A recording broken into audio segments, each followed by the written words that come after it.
Magandang araw sa iyo mga guys. Hello guys, nagtatanggal ako ng swing arm bushing. Ito, pagtatanggal Papalit ko, tayo ng pa ng swing ng arm welding para bushing. masunog yung pinaka-rubber nito. Panoorin nyo to guys kung paano po tayo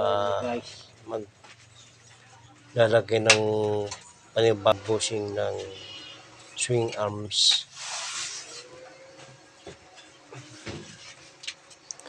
Ito ang una kong ginagawa sa pagtanggal.